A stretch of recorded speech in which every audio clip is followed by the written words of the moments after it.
దయాప్రాప్తురాలా నీకు శుభము, ప్రభు నీకు తోడై ఉన్నాడని చెప్పాను. ఆమె ఆ మాటకు బహుగా తొందరపడి ఈ శుభవచనం ఏమిటో అని ఆలోచించుకొని చుండగా దూత మరియా, భయపడకుము, దేవుని వలన నీవు కృప పొందితివి. ఇదిగో నీవు గర్భము ధరించి కుమారుని కని ఆయనకు యేసును పేరు పెట్టుదు అని చెప్పాను. తరువాత లూకా సువార్త 1:38 అందుకు మరియా, ఇదిగో ప్రభు దాసురాలను, నీ మాట చొప్పున నాకు జరుగును గాక నేను. మరియ యొక్క భర్త అయినటువంటి యోసేపు యొక్క పరిస్థితిని ఇప్పుడు మనం చూద్దాం. యోసేపు మరియ గర్భవతి అయిన విషయం తెలిసి కలవరపడుచుండగా ఇదిగో ప్రభు దూత స్వప్నమందు అతనికి ప్రత్యక్షమై, దావీదు కుమారుడు అయిన యోసేపు, నీ భార్య అయిన మరియను చేర్చుకున్నటకు భయపడకుము, ఆమె గర్భము ధరించినది పరిశుద్ధాత్మ వలన కలిగినది.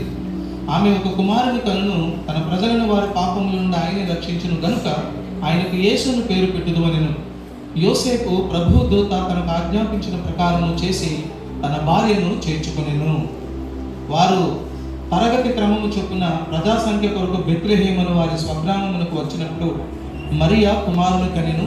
ఆ తొలిచూలు బిడ్డను పుత్తిగుడ్డలలో చుట్టి సత్రములో స్థలము లేనందున పశువుల తొట్టిలో పరుండబెట్టెను. ఆ దేశంలో కొందరు గొర్రెల కాపరులు పొలములో ఉండి రాత్రి వేళ తమ మందను కాచుకొని చుండగా ప్రభు దూత వారి ఎదుకు వచ్చి నిలిచింది. ఈ గొల్లలో సంతోషంతో మరి ఆనందంతో దేవుని చూడడానికి, ప్రభువుని చూడడానికి మరి వారు సిద్ధపడి వచ్చినట్లుగా మనం చూస్తున్నాం.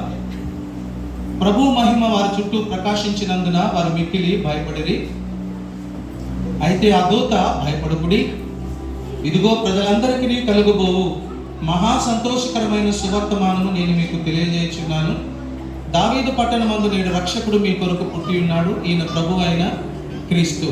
దానికి ఇదే మీ కానవాలు, ఒక శిశువు పొత్తిగుడ్డలతో చుట్టబడి ఒక తొట్టిలో పండుకొని ఉండుట మీరు చూచేదని వారితో చెప్పెను. వెంటనే పరలోక సైన్య సమూహము ఆ దూతతో కూడా నుండి సర్వోన్నతమైన స్థలములలో దేవునికి మహిమయు, ఆయనకిష్టులైన మనుషులకు భూమి మీద సమాధానము కలుగును గాక అని దేవుని స్తోత్రము చేయించుండెను. ఆ గొర్రెల కాపరులు, జరిగిన ఈ కార్యమును ప్రభు మనకు తెలియజేయించి ఉన్నాడు, మనము బెత్లెహేము వరకు వెళ్ళి చూద్దామరండి ఒకరితో ఒకటి చెప్పుకొని త్వరగా వెళ్ళి మరియను యోసేపును తొట్టిలో పండుకొని ఉన్న శిశువును చూచిరి.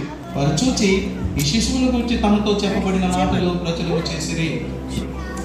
రాజైన హేరోదు దినముల యందు యూదయ దేశపు బెత్లెహేములో యేసు పుట్టిన పిమ్మట ఇదిగో తూర్పు దేశపు జ్ఞానులు యెరూషలేమునకు వచ్చి, యూదుల రాజుగా పుట్టినవాడు ఎక్కడున్నాడు, ఆయనను తూర్పు దిక్కున మేము ఆయన నక్షత్రము చూచి ఆయనను పూజింపవచ్చుమని చెప్పిరి.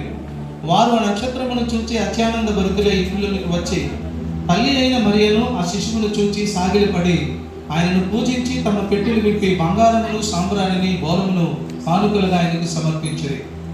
ఇవి క్రిస్మస్ రోజున జరిగిన సంఘటనలు.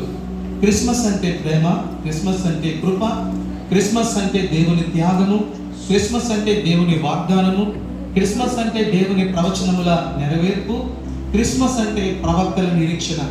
ఈ క్రిస్మస్ దినాన దైవమే దీనుడై మానవ రూపిగా ఈ లోకానికి నిన్ను నన్ను రక్షించడానికి, పరలోకమును స్వాస్థ్యముగా అనుగ్రహించడానికి వచ్చినందున మనమందరము ఈ సంబరాలు చేసుకుంటున్నాం.